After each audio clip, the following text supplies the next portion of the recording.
ዛሬ ምን ቢሆን ጥሩ ነው? ልጄ ኮረኮረችኝና አልሳኩላትም። ለምንድን ነው ግን ስትኮረኮሩ ትልልቅ ሰዎች ማስቁት አለችኝ። ታውቃላችሁ ለካ እውነትም አንስቅም ማለት ምንም ስሜት አይሰጠንም መኮርኮር ለኛ። ከዛ እንድኮረኮርሽ ፈልገሽ ነው ብዬ እሷን ኮረኮርኳት። እንዴት እንደተደሰተች አትጠይቁኝ፣ እንዴት ስትስቅ እንደነበረ። ከዛ ምን እንዳሰብኩ ታውቃላችሁ? ለመሳቅም ለመጫወትም የፈለግነውን ለማድረግ ለመናገር ለሁሉም ነገር ልጅነት አሪፍ ጊዜ ነው። ምክንያቱም የምትናገሩት እናትና አባቶቻችሁን ነው ወይም እህት ወንድሞቻችሁን ነው። ልጅ ነው በቃ ተብላችሁ ነው የምትታለፉት።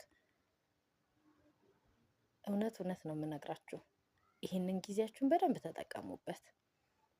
አንዳንዶቻችሁ ይህን የመጫወቻ የመሳቂያ እንደፈለጋችሁ የመሆኛ ጊዜያችሁን እያቃጠላችሁት ነው ብዬ አስባለሁኝ። ምክንያቱም የሆነ ቀን ብይ ክላስ ውስጥ እየተጫወቱ ነበር ልጆች እና ድንገት ስገባ ደነገጡ።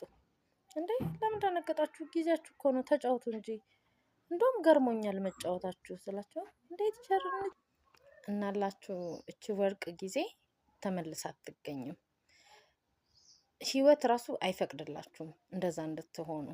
ከሆነ እድሜ በኋላ መጫወትም መሳቅም እንደፈለጉ መሆኑም አይቻልም። እናንተ ግን ትችላላችሁ። ያንን የምትችሉበትን ጊዜ በፍጹም አታቃጥሉት። መጫወት ካለባችሁ በደንብ ተጫወቱ። መሳቅ ካለባችሁም እንደልባችሁ ሳቁ። ለምን ከሆነ እድሜ በኋላ እኮ መቼ ነበረ ከልቤ ሳኩት የምንልባቸው ጊዜያቶች በጣም ብዙ ናቸው። እንደፈለግን አንስቅም፣ እንደፈለግን አንናገርም። እንደዚህ ብናገር እንደዚህ ይሆናል፣ እንደዚህ ባደርግ ይሄ ይፈጠራል የምንላቸው ብዙ ኃላፊነቶች ይመጣሉ ስናድግ። ስለዚህ ይህችን ቆንጆ ጊዜያችሁን ቆንጆ አድርጋችሁ ተጠቀሙባት።